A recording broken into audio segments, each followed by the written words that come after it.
Speedway, I'm Mike Joy for the $140,000 Virginia 500. For those of you accustomed to the 200-mile-an-hour wheel-to-wheel racing action at Daytona and Talladega, this is really different. On this half-mile racetrack, you'll see some of the most brutal, fender, flailing, leaning on each other racing to be witnessed anywhere on the 31-race, $6 million Grand National Tour. This Martinsville track is 2 long straightaways that require tremendous horsepower and torque. The Martinsville corners put more stress on brakes than anywhere in NASCAR oval racing. It's a track where the drivers truly crowd each other and their luck on every lap. Covering the action on pit road for Motor Racing Network today is 2-time NASCAR Grand National Champion Ned Jarrett. Mike, the weather here today is one factor. We've had some showers this morning and more predicted for this afternoon, but the big story today is the new tire rule that goes into effect. The drivers will be seeing this flag for the very first time. It will be displayed at the end of pit road when a caution is flown on the racetrack. And if the drivers come in and change tires when this flag is being displayed, they are automatically assessed a 2-lap penalty. Now, like all other new rules, there's some controversy, and we talked to some of the key figures about their feeling of this new tire rule. James Hilton, what is your opinion of the tire rule? Well, just briefly, I love it. It's the best thing NASCAR's done in years. Will it take away from the competition? Well, Ned, I think it's going to make competition just as good. It's going to help all the teams get a better pit crew and make the pit crews work harder under the green flag when changing, and all this. So I think it's all the way around. It's going to make a better show all the way around as it goes. Darrell Walter, what is your opinion of the new tire rule? Well, a person probably should wait till after the race to pass judgment on the thing, but I happen to believe it's going to be a fiasco. I think it's a really big mistake for a lot of reasons, but mainly because I don't think the fans in the stand came to see a race that's determined by something that happens in the pit, particularly something that you have no control over. Well, the jury is out. We expect the decision to be rendered after 500 laps of racing here, and Mike, it's going to be interesting to say the least. Rain has been falling most of the morning here at Martinsville as you see tires being mounted for the Virginia 500 competition.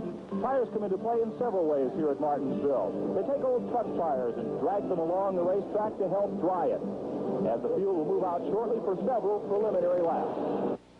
For the Virginia 500, the covers are coming off the race cars. The rain has stopped and the track is in the process of being dried. These cars will take several laps prior to getting started with the actual competition. Drivers getting strapped in and adjusted. You see Buddy Baker settling into his Chevrolet. Let's take a look at the starting lineup. In row number 16, Baxter Price and Jimmy Means. In the 15th row, Bobby Waywack and Tommy Gale. Row number 14, Slick Johnson will be starting inside of Junior Miller, 2 rookie contenders.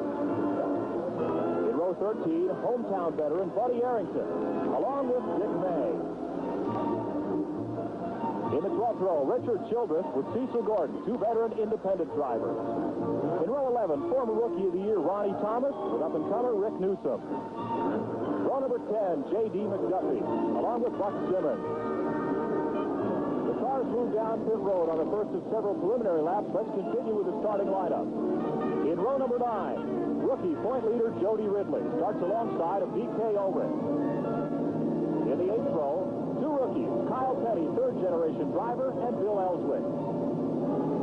In row 7, James Hilton starting outside of Terry Labonte. In the 6th row, the point-standing leader, Dale Earnhardt, starts on the inside of hard-charging independent Dave Marcus. In row 5, Dick Brooks is outside of Harry Gant. Gant hurt in a 160-mile-an-hour practice crash in Charlotte. How does he feel? Well, we got a brace in the seat. I got a cast away on the side. And, we got a lot of pads in the seat. Well, I got the seat set in the car, and we've got the car with the steer easy, which helps a whole lot. Inside row 4 is Joe Milliken, and outside row 4, we asked Richard Petty, do you bump and bang a lot here? Well, it's going what the circumstances are. From time to time, you have to move them around a little bit to make sure they do know you're there, to make sure that you get by. But other times you hit them, and you don't really mean to, because they're having to slow up for some traffic or something that you don't see, and you run into them. So it's a very close deal. You've got 30 cars on a half-mile track, and they're running 90 or 100 mile an hour at the end of the straightaway, and it's awful close. Neil Bonnet starts outside of 3-time champ Cale Yarborough in row number 3. second row. Bobby Allison's Ford is outside the Chevrolet of Benny Parsons. And in the front row, hard-charging Buddy Baker. Starts outside of pole sitter at 88.6 miles an hour, outspoken Darrell Waltrip. One lap to go before we go racing. And we talked to the front row starters earlier about their strategy when the green flag drops. Buddy Baker? I'm in a bad spot here. You can't run on the outside of this racetrack, and if you'll jump early and I can get in second, I'll be satisfied for a while there because it's tough on brakes right at first. So. What do you think we ought to do? Start on the back chute somewhere? You usually do. I don't know why it changed now. Drivers bobbing and weaving, making sure that track is dry and tires are up to race temperature. They're in that backstretch waiting for the green flag to drop on the first of 500 laps. In fact, this is one of the most anxious moments in the race for the drivers as they get ready to take that green flag, each wanting to beat the other one into that first turn. We'll see if Baker can dive into that second spot as he had hoped. The fastway around Martinsville is on the inside. Green flag is falling. Waltrip beats Baker into the first turn, and he cuts inside, cutting off Benny Parsons, who lies third. Out of turn two, but trouble in the first turn. As Dale Earnhardt and Dick Brooks tangle, J.D. McDuffie rolls to the inside to miss him, and the rest of the field scrambles by. It looks like rush hour on the freeway. As all piled up, there's Harry Gant and James Hilton, who look to have gotten the worst of this 9-car pileup on the opening green flag. Struggles to move his car. Remember, he is driving injured with his ribs all taped up, and he looked to take quite a lick at that one, Ned. Yes, he did, Mike. Let's hope that he is not injured. It looks like he is going to be able to get his car away. There's Richard Petty. He also was involved. A lot of sheet metal damage done to the left side of his car. Smoke coming from the left rear. Left rear tire smoke on Petty's car. He's pitted on the front stretch. He'll have to come all the way around. And remember, you can't change tires on the yellow. Well, here's Hilton getting his car to going, and the way that car is banged up, Mike, it's a miracle it will move. Looks like a refugee from Demolition Derby, Ned, rather than a Grand National stock car race. Look at the bumpers about to fall off as Hilton lifts his car onto pit road. Looks like a New York taxi cab. Yes, it does. And here's the leader, Darrell Waltrip, still going around under the caution.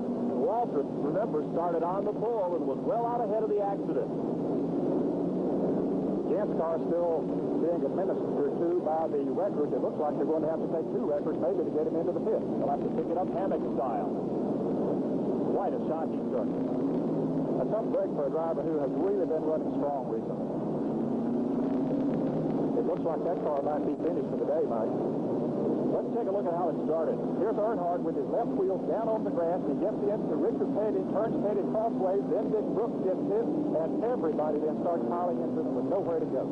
There's Harry Gant's car near the top of your screen. He gets hit from all sides. Terry Labonte, James Hilton, Bill Ellsworth, and Kyle Petty all look to get a piece of the number 47 car. Well, finally, they've got Gant's car on the referee. Here's the flag that is used when they cannot change tires, but they can do other work in the pits when this flag is displayed.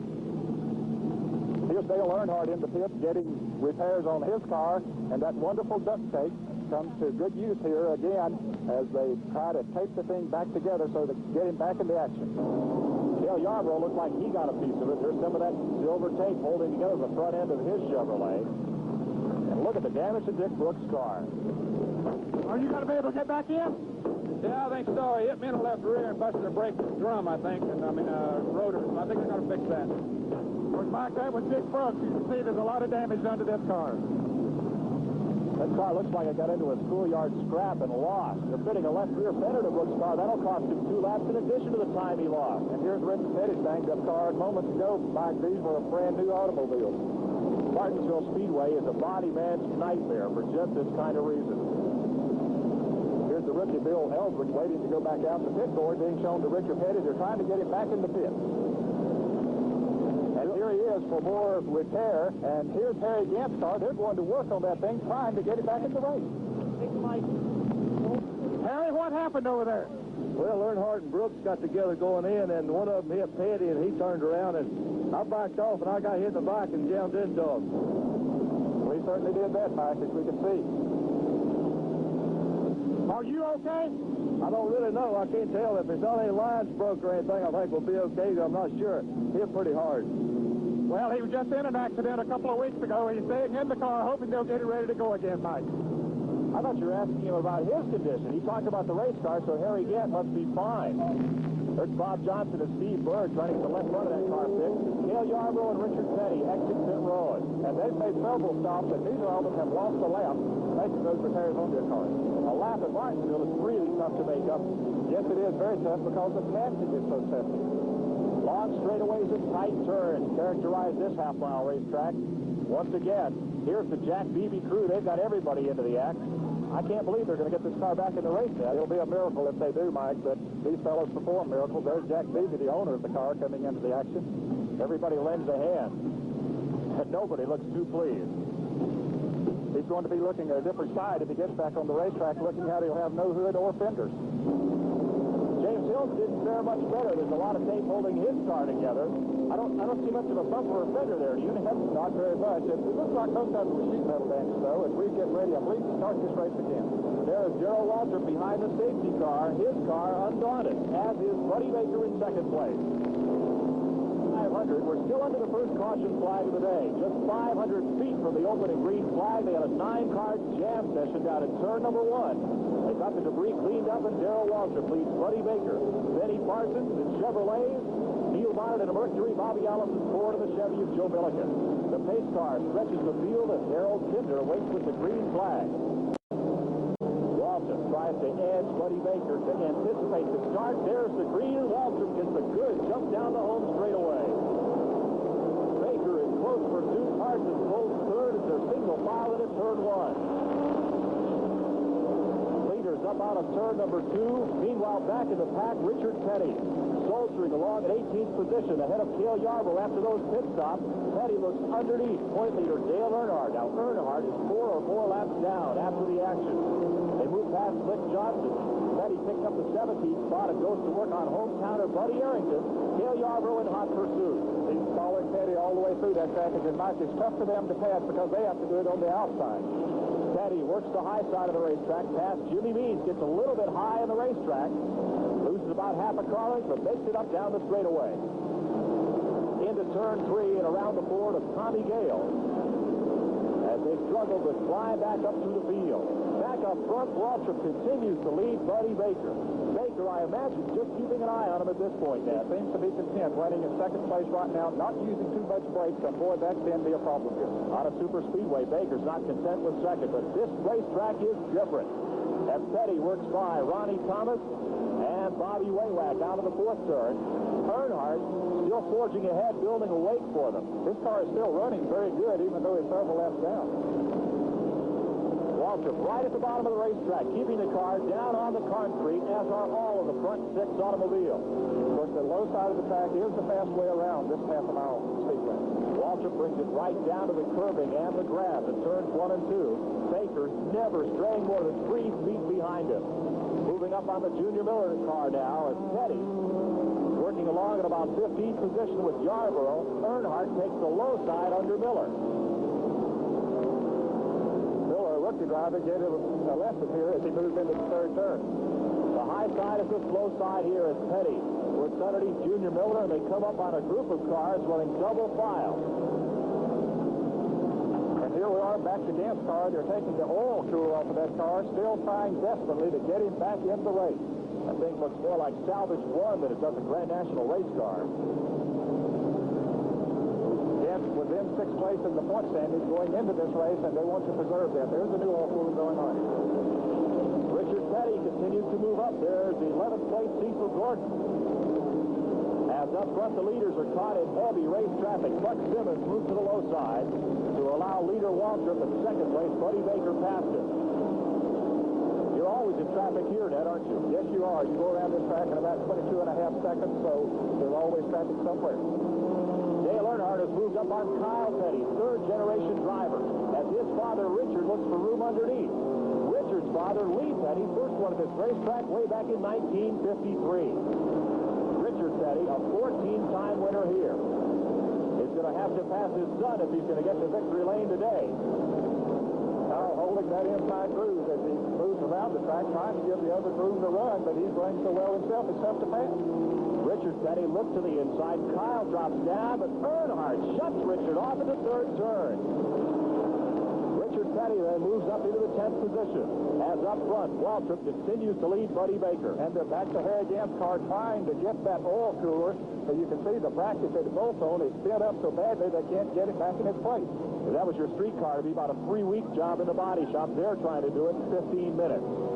Richard Petty applies a chrome horn to Dale Earnhardt's car, nudging him a bit as he comes off the turn. And it is Petty up to the high side, overlapping Earnhardt. Dale Yarborough just follows him right through in the 4th turn. Uh-oh, trouble at the other end of the racetrack. Kyle Petty has come unglued with Ronnie Thomas up at turn 3 and 4. And their car has stalled in the middle of the racetrack, Mike. It's a miracle someone hasn't hit him. Kyle Petty's probably on the radio calling for road service as the field just streams by. Waltrip still the leader. Buddy Baker holding second. Of course, the caution flag is out during this period as Kyle Petty sits in the middle of the racetrack. Wonder what his thoughts are. Well, the record comes down to his rescue, but I'm sure that he was saying a prayer that when they were going around at full speed that no one hit him. Kyle Petty's car gets ungloriously pushed to pit road with a flat left front sneaker, and you see the red cross yellow flag out. That'll cost him a 2-lap penalty to change it and get back into action. Even though the flat came from the accident, still the penalty applies. So the caution is out for the second time this afternoon in Martinsville, and here's the Bob Johnson team. They are still going at it. Darrell Waltrip continues to trail the safety car. He's led every lap so far of this Virginia 500. Here you race not just the cars, but the racetrack as well. This racetrack has perhaps as many challenges and characteristics as any racetrack they run on. Besides the long straightaways and the short, narrow turns, they have 4 different racing surfaces to contend with, and then there's a curbing down on the inside, and they run close to the inside here, and if the tires hit that curbing, it can bounce them into another car. Now, the inside groove is actually cement, and they get good traction here with the left side tires, and then they move up into the second groove here, which is just regular asphalt that they run on most of the racetracks, so they get good traction here, too. But then if they get up in that third groove, you can see that it's very shiny, and the race drivers call it bear grease, but what actually has been done, the track officials have put a sealer here to protect the asphalt, but it gets very slippery, and you try not to get up into this area. But boy, if you get up into this 4th groove, this is the one that can be the end of the day for you. This is what the drivers call the marble area. There's rubber and other debris here, and if you get your right side tires in that, you're really into trouble then, because if you hit this area with your right side tires,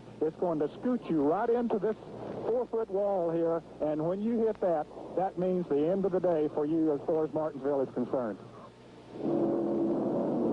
Getting set to go racing once again in the $140,000 Virginia 500. The cars on the lead lap line up on the outside. Cars that are 1 or more laps down are on the inside row, like Tommy Gale's Ford. Up front ahead of James Hilton, then battered machine. Green flag is on for the restart. Waltrip wastes no time in jumping out ahead of Buddy Baker. Into turn 1. Down against the concrete and the curbing. Waltrip takes the low line and swings up high, accelerating up to 130 miles an hour. There is Petty and Yarborough. Stuck midway through the field, still trying to gain lost ground for that opening lap crash. Waltrip has about a 3-car separation, and there's Harry Gant. They did get that car back on the track. He's trying to get the feel of it right now, Mike, running slower than he normally would run. Looks more like a modified than a Grand National with open. Runs away and tries to hide. At the Virginia 500, Darrell Waltrip has led since the opening green flag, but his rear view mirror has been filled with Buddy Baker. In that silver and black Chevrolet, Baker's just kept pounding him since the start. He has made no moves to try to pass him, but keeping the pressure on. Coming up from the back of the pack after being involved in a first lap accident, there's Richard Petty on the outside, moving around DK Ulrich to take over the 8th position. Dale Yarborough in hot pursuit now goes to the outside of Ulrich. Both drivers involved in that first lap action. As Petty draws a lead on Dave Marcus for the 7th spot. A lot of sheet metal damage on Petty's car, but it is running like it would have had it been undented. Petty around the outside of Marcus, and that's the hard way to pass here. Yes, it is, Mike. The car has to be working perfectly to be able to do that. And Richard Petty has a unique style here at Martinsville. He sets the car up a lot softer as far as the springs are concerned than other drivers, and then he has to drive it very carefully carefully going into the turns, but look at him as he pulls underneath Joe Milliken going into the turn. He gets that nose under there, then he gets good traction off of the turn and passes it down the straightaway. Well, Petty's a master at it here. He's won here 14 times, including last year's Virginia 500. Bouncing off the curving as he comes up out of the turn. That's really the short way around. Yes, it is, but he held it. J.D. McDuffie, things have not gone his way today. He's out of the race. Well, the engine let go on his car. Waltrip continues to run away from the field. There's Bobby Allison, and Petty has now moved into a challenge for the 4th spot. And he's passing Allison on the outside. And that's not easy to do. Allison's Ford gives up a little in horsepower to the Chevrolet, but it will handle right on the bottom of the racetrack. And he goes right down to the inside. That's the groove that he wants to run, and Petty knows if he's going to get around him, he's going to have to do it on the outside, so he's working on it. Petty's got to protect his spot as well. Neil Bonnet right behind him rides in the 6th position in a Mercury. Heavy race traffic. Cecil Gordon inside, Richard Childress outside. As Waltrip breaks free of the traffic down the front straightaway, he gained a little ground on 2nd place Buddy Baker. Waltrip, the pole sitter, won 3 of the first 4 races. And there's a pit side. Tires okay. That's being given to rookie Bill Ellswick. Little bump and bang as Bobby Allison and Richard Petty gets to it down the back straightaway. Petty comes up along the outside. Allison has to keep his car right down to the curbing. Moving up on Richard Childress. Petty trying to box Allison in against the left car. Does it. Petty on the outside uses Childress as a buffer zone. And here's Bonnet trying to drop kick Allison back to the 5th spot. Allison drops all the way back to 6th position. Now Bonnet has picked up on Petty trying to keep up with him. And here's Harry Gant running at full speed even though he's 61 laps behind. But chasing those important Grand National points has kept Gant in the race. Waltrip continues to extend his margin. Here's Petty and Neil Bonnet coming off high and hard. Bonnet hits the wall as he comes off of the 2nd turn. He just caught a piece of it and put a stripe in the white paint that surrounds the Martinsville Speedway, that 4-foot high, 1-foot thick concrete wall you spoke of. And he did some damage to that right rear quarter panel. Smoke coming from the right side of the car. Apparently the sheet metal is in against the tire. You'll have to make a pit stop. Oh, he's dropping off the pace. Tough break for Neil Bonnet. He loses the 5th spot as he heads to Mercury onto pit road. And the Wood brothers from Stewart, Virginia, go to work on that car. Of course, they'll have to change those right side tires, and let's see if they repair that sheet metal damage. So far, they're not working on that part. They're just changing the tires. Maybe thinking they'd had a flat. Well, they could change those tires under green faster than the 2 laps they'd lose by having to do it under the caution and take the penalty. Petty was not involved, and he set sail on Benny Parsons, who was held down to 3rd position ever since the green flag dropped. And remember, not too long ago, Petty was in 18th position. Petty looks to the inside on Parsons. That catching up with a driver at Martinsville is one thing, but this is passing him quite another. Yes, it is, because you don't have much room to do it. Parsons goes just a little bit high. That's all Petty needed to get on the inside of him, and he has the advantage. Parsons looks just a little bit loose coming off the turn, and there is Petty inside, stealing the pass-through from Benny Parsons, and Bobby Allison wastes no time in following Petty through. Parsons keeps Allison tight and will try to box him in behind the number 90 of Jody Ridley. Richard Petty really climbing up through, is now moved into 3rd position behind Waltrip and Buddy Baker. And here's rookie driver Bill Ellswick, car number 75, has spun it out. Mike, maybe he didn't heed that warning about his tires. Well, the caution flag will certainly make it interesting for Richard Petty and Cale Yarborough, who climbed through the field from 18th and 19th position. We're under caution at the Virginia 500. Darrell Waltrip has led every lap. He has yet to make a pit stop. Richard Petty has, and he's gone a lap down in the process. There are 6 cars on the lead lap. Petty is 1 lap behind in 7. And all of the top cars have made stops for gasoline, excepting Waltrip. Don't know what his strategy is. There's that cross flag to stop now. They penalize 2 laps if they change tires. Light is out on the safety car. That means the green flag is imminent. Waltrip starts to pull away. There's Petty moving up on the outside, and Waltrip dives onto pit road, and there's the safety car in his way. And he bumps the safety car, and Mikey is making a mistake coming down pit road now. They were told that the driver's seat, they would have to take the green flag on the racetrack. He came down pit road and got the green flag. There's Waltrip's crew, and the NASCAR official showing 2 fingers. That's 2 laps that Waltrip will have to sit on pit road. And that is in addition to the time that he is losing now changing tires. Well, they're going to take advantage of the situation to change all 4 tires. As we watch Buddy Baker, Cale Yarborough, and Bobby Allison slug it out for the lead. Waltrip Waltrip's pit stop was a break for Petty. With Waltrip on pit road, that puts Petty right ahead of the new leader, Buddy Baker. He's trying desperately to stay in front of Baker, stay in the lead lap. Baker, Yarborough, and Allison fighting for the Virginia 500. Here's Yarborough on the inside of Buddy Baker. Doesn't quite have the horsepower to dig out of the turn and get underneath Baker. And here's Waltrip sitting in the pits. Can't go. The official with his hand out, holding him, penalizing those two laps. Baker crosses the stripe once again. And not yet. One more lap. He's got to sit on pit road. That must be frustrating. Baker takes a little bit of a high line. Yarborough once again cannot get underneath. They're still holding Waltrip in the pits. One more lap to go. Buddy Pad frustrated too. Buddy Baker must see that as a good sign. He couldn't pass Waltrip in the first 180 laps of this race. And now they finally give Waltrip the signal that he can get back in racing, but might be 4 laps down. Making up even 1 lap is a tough chore here at Martinsville. And here's the great debate between the crew members and the NASCAR officials. Buddy Baker now enjoys a 4-lap cushion over Waltrip, but his pursuer becomes Cale Yarborough in the Chevrolet, Bobby Allison in the Ford. As Cale Yarborough's team watches his man lap this racetrack at around 90 miles an hour.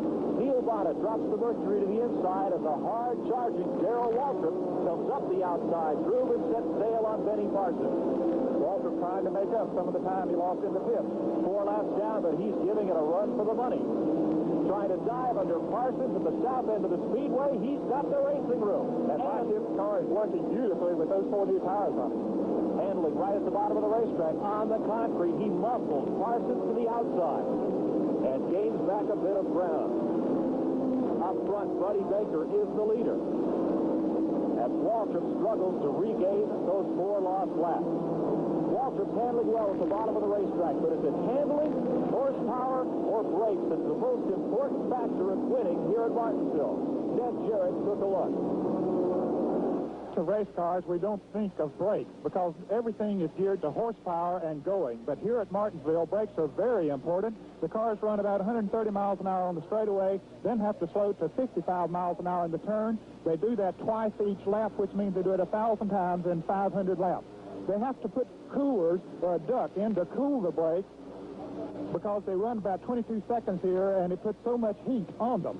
Now, when I was racing, they used a different kind of a brake. This is what was used. Heat about 400 to 500 degrees would literally crumple these up, and then you were completely out of brakes, and sometimes that was within 15 or 20 laps. Now they have an advanced system. They have the disc brake system, and this is the pad that will go against the cylinder that actually slows the car down when it goes into the turn. And even as thick as this is, they will wear these brakes out in 500 laps and still have to be conservative to some degree. You'll see those brake ducts on the front of the car where the headlights ought to be. As these Grand National stockers bear only scant resemblance to the cars you drive on the street. And at 130 miles an hour on these straightaways, they are built for one purpose, and that's to get around this racetrack.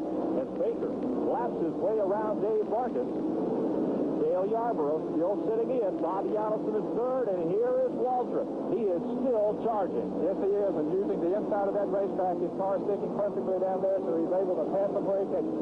Well, he's on 4 fresh tires, and that will give him a bit of an advantage. Waltrip sandwiched in between the second and third place cars. Yarborough's Chevrolet and Allison's Ford. He jumps to the bottom of the racetrack, but Cale cuts him off as they hit turn 3. But Cale slips just a little bit, and that gives Waltrip the room he needed to move on the inside. James Hilton does a quick left turn to get out of the way as Yarborough and Waltrip bear down to the first turn. And Waltrip has the inside, and that's the fast way around. And look at the traction he gets coming off of that turn. New tires will do that for you as he sets sail on Buddy Baker. Waltrip in the 88 machine, 4 laps behind after leading the first 185 laps of this race. A miscue pulling onto pit road put him 2 laps down on the pit stop, plus a 2-lap penalty. He's trying to gain it all back. And he's moving in on Buddy Baker, and if he can get around him now, he will get one of those laps back. Baker driving the car number 28. Baker is the leader. Cale Yarborough at number 11 is second. The 15 of Allison is third, and there is Waltrip drawing a lead on the leader. He is definitely the fastest car on the racetrack right now. Look at it move to the inside without any problem whatsoever. Moving around Baker just making it look easy, Mike. Baker went into the turn hard and could not hold the bottom of the racetrack. And there is Waltrip, up a notch. He's now only 3 laps down. Meanwhile, big battle for second spot. Inside is Bobby Allison. He bangs Cale Yarborough off the turn. And as they straighten out, Yarborough regains the second position. Moving up on a slow car, Yarborough boxes Allison behind James Hill, whose car is still limping around after the first lap accident that took 9 cars out of the race momentarily. Knock, it rained here this morning, and the air is getting very heavy again. As Buddy Baker comes off for the 4th turn, he's giving a signal to the NASCAR officials that it's too wet. Well, these tires won't get any bite in the rain. They are slick. And, in tandem, Yarborough and Allison get loose coming off the turn. The caution flag is waving once again. And it has really begun to pour as a spring shower comes over Martinsville, Virginia. These cars don't have windshield wipers, Ned, but somebody's enjoying the rain. Well, maybe it's a day for the duck. Rain has now covered the speedway. There's about an inch of water down at the track apron near the curbing as the fans run for shelter.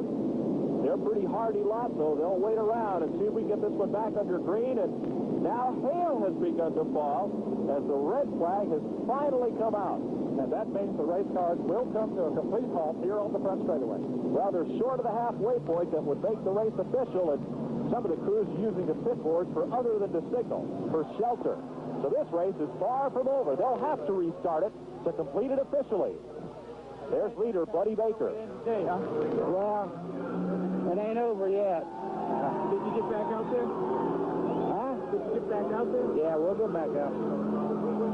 It's not a race yet, anyhow. Baker is optimistic, and so are the 22,000 fans. The rain has stopped. And he's got a problem. Buddy Baker is looking very dejectedly at his car and said, "Oh, why me?" And he's got a flat tire. No wonder he looked that way, and he can't change that tire without losing 2 laps. What will Buddy Baker do? What will happen? The rain has stopped at Martinsville, Virginia, and while we're waiting for the restart of the Virginia 500, Buddy Baker's car being uncovered, let's take a look back to when Darrell Waltrip made his miscue that cost him 4 laps that he is desperately trying to regain. At the end of caution, Waltrip slammed onto pit road, and it cost him dearly. Ned Jarrett is in the pits with Waltrip as we wait for this restart. Darrell, did you misunderstand the rule? Oh, well, I forgot what, I screwed up, you know. We stood there in the truck and talked about it all morning long. I was worried about everybody understanding it. I thought I understood it perfectly. I knew I should have gone around one more time, but I wasn't thinking. The fans beginning to dry off. So are the race cars and the surface of this half-mile speedway. 22,000 people here today. They want to see this race get back under green. The story of stock car racing is the story of the fans and their loyalties. As I found out this morning when I had a chance to get some of their feelings on this Virginia 500. Excuse me, who are you pulling for today? Bobby Allen. Why? Well, like a Ford. Who are you going to cheer for today? Richard Petty. How come? Because I want to, that's why. Well, why would you cheer for Richard and not Darrell or Neil or someone else? That's when they're good. I got to go with Dale Earnhardt. I don't know, that's probably one of my favorites right now. Well, why? I like to see the young boys run with him. You know what I mean? Dale, he's only been around 2 years or so. He's definitely running with him. So, the race wouldn't be the same. You come every year and watch the same man win. Are they the $18 seats? Okay, yeah. All right. What seat? On 4. Why do you want to sit there? So I can watch Richard. If he wasn't here, I wouldn't be here. Pick one. Well, it'd be kind of hard. I'm not too prejudiced, but Richard Petty's awful hard to beat up here. Donuts included. There are some strong loyalties here today to drivers, to cars, and to this sport. As Buddy Baker rolls his Chevrolet around this half-mile racetrack, the rain has stopped and we're waiting for the restart. Here is Baker limping onto pit road with a flat right front sneaker. And Cale Yarborough now will take over the lead, but Baker will lose 2 laps by changing those tires under this caution period. Tough break for Buddy Baker. He's a perennial winner of the Headache Award on this circuit, and he may get another one today. Now remember, he'll lose 2 laps by changing tires under the caution. That's a new rule that went into effect for short tracks here today. And here he is limping into the pit. Waddell Wilson and the rest of the crew go to work. They're trying to get that right side up. And here is Joe Milliken and Dale Earnhardt in the pits also during this caution period. Milliken was among the front 5, and that will put him 2 laps down. Here's Bobby Allison going down to pit road. Will he gamble and take tires and try to make up 2 laps? It will be interesting to see if Bud Moore and the crew, no, they're just looking at the tires. They're going to add gasoline and send it back on his way. So Allison will try to stretch out tire wear as the green flag drops on Cale Yarborough. Under the caution, Waltrip has moved around, and he's behind the leader, scrambling to get back another of his lost laps. And there's that bent, broken race car here again. He's kept up with the leaders after making lengthy repairs early. Still running very strong in that battered car. Waltrip tries to get around Cale Yarborough to regain one of those laps he's down. The 11 of Yarborough is the leader. Waltrip at 88, trying to dive underneath and recapture lost ground, while that short track, short dump car of there again manages to keep pace. Out of the turn, into the straightaway, and Waltrip has the move on the inside. He bobbles just a bit, but he stays even with Yarborough into the turn. That car is getting super traction down on the inside as he tries to pull away from Yarborough. Down the front straightaway. It's a good thing NASCAR does not allow door handles on these cars, or they would have knocked off a couple right there. As you can see in the close competition right here is the 2 rookies, Slick Johnson in number 53 and Jody Ridley's car number 90 battle. Ridley is the leading rookie point leader on the circuit. Slick Johnson giving him a run for the money. They're working underneath Terry Labonte, and all those cars show some sheet metal damage. And the leader, Cale Yarborough, is coming into the pit. Junior Johnson's crew ready to go to work, and they're changing tires, and they're doing it under the green flags now, Mike. Of course, there'll be no penalty for doing it this way. But with the fast lap times they turn here in Martinsville, he will lose about a lap and a half to the new leader. That'll be Benny Parsons. But that's a good pit stop, about 14 seconds. Yarborough's Chevrolet back onto the speedway as Richard Petty has scrambled back from an early pit stop under green. There's Bobby Allison in the Ford. Allison still up among the leaders, and Allison goes sliding off the fourth turn and just rockets into that cement wall. And you can see who got the worst end of that deal. Bobby Allison's car lifts down the front straightaway as the drivers race to the caution flag. We'll take another look at what pushed slamming into that fourth turn wall when we come back. Bobby Allison got into the concrete at turn 4. That right front tire blows. You can see the right front of the car go down right there. He has no control of the car right into that wall. It goes at 90 miles an hour. Boy, these cars are built to take a beating. And that one just took quite a shot. Maybe Allison stayed out there too long on those more tires, Mike. Richard Petty ahead of Darrell Waltrip as we're back under green in the Virginia 500. Waltrip is just 1 lap down, and he's struggling to get back on the lead lap. Petty in front, holding off the young Lions as they come down the front straightaway at 130 miles an hour. Jump on the brakes and dive into the turn. Waltrip getting a good bite on the inside of the racetrack, but he doesn't seem to be able to come out under Petty. And now, midway down the backstretch, he dives in and Petty slams the door. Petty used his experience and shut the door on him as he went into that turn, but here comes Waltrip trying again. Waltrip getting a jump off the corner. Underneath Petty, does he have the racing room? Petty dives to the left, can't hold him off. Waltrip has the room. Now, does he have the power in the backstretch? Cars pretty well evenly matched on the straightaway, Mike, but Waltrip maintaining that low groove. Now he moves on the inside again. Petty in 42 is the sport's all-time winner, and Waltrip is trying to teach him a thing or two about Martinsville. Staying glued together, running, averaging 90 miles an hour, racing closer together than most people park. If this isn't the finest auto racing in the world, Dad, I don't know what is. Well, they say it 31 times a year, and here they are batting again off of the 4th turn. From short track to super speedway, there's nothing like it. There's nothing like the way they hammer on one another here at Martinsville. Inches apart. Again, they dive into the turn, and they stay 2 by 2, as if the 2 cars were welded together. Like you couldn't drive that close together on the freeway at 60 miles an hour. Waltrip has the inside, and he should have the advantage, but Petty is keeping him way tight and trying to allow Darrell not to get a jump off the turn. And as they go into the turn this time, they bump, and that's going to break Petty loose just enough that he'll give Waltrip the advantage off the turn. You can bump and bang here at Martinsville, but Petty got caught in the wrong spot and got a little green and white on the flanks of his Chevrolet. And that has put Waltrip on a lap with the leaders in trouble. Down at turns 1 and 2, Dick Brooks has clanked his Chevrolet into the wall. And Brooks will exit the race while running in the top 10. Time running out of the Virginia 500. Green flag is on, and Waltrip is back in the lead lap. And here's Petty leading the pack, and he fought his way back, too. Not as many laps down, of course, as Waltrip was at one time. Benny Parsons behind Petty, and Petty is signaling. Looks like he's headed for pit road. Yes, he is, and this would be an unscheduled pit stop, Mike, and he does bring that car down pit road. Richard Petty drops out of the lead. He had almost a lap to himself to bring the car in for service, and they're waltzing out of turn 2, tied together, as it were Cale Yarborough and Benny Parsons, and there is Waltrip right with them. Parsons and Waltrip are fighting for the lead, with Yarborough about to go a lap down. He's trying to keep himself from getting left now. Yarborough in the blue and white 11 car, just about to be lapped by the 88 of Waltrip and the 27 of Parsons as they fight for the lead. And here's Richard Petty getting back into action after making that pit stop. He's now running in third place. Darrell Waltrip up front with Benny Parsons. That's the battle for the lead. Cale Yarborough just ahead of Waltrip's 88 car, trying to keep from going a lap down. As Waltrip has put some separation on the second place runner. Here you see Benny Parsons. Petty is third. Cale Yarborough runs fourth. As things start to spring out of their trouble, as Slick Johnson, a rookie, spins it around on the grass. Just a few laps to go. Johnson gets his car in gear. And back out onto the racetrack. Off the grass, plunk off the curbing. That'll put debris on the racetrack, and caution is out once again.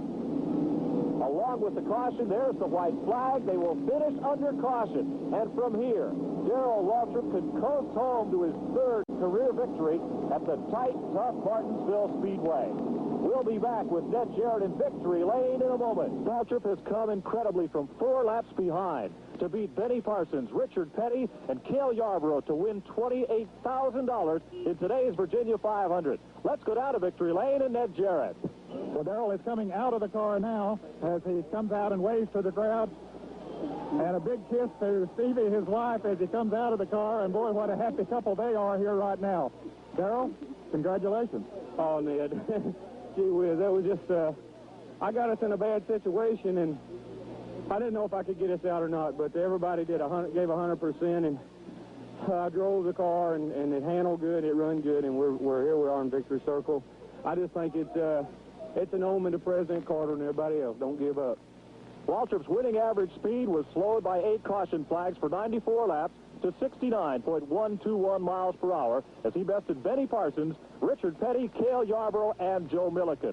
Jody Ridley ended up the highest finishing rookie in the race, besting Slick Johnson for those honors. For Ned Jarrett, I'm Mike Joy, and that's the story of the silver anniversary Virginia 500.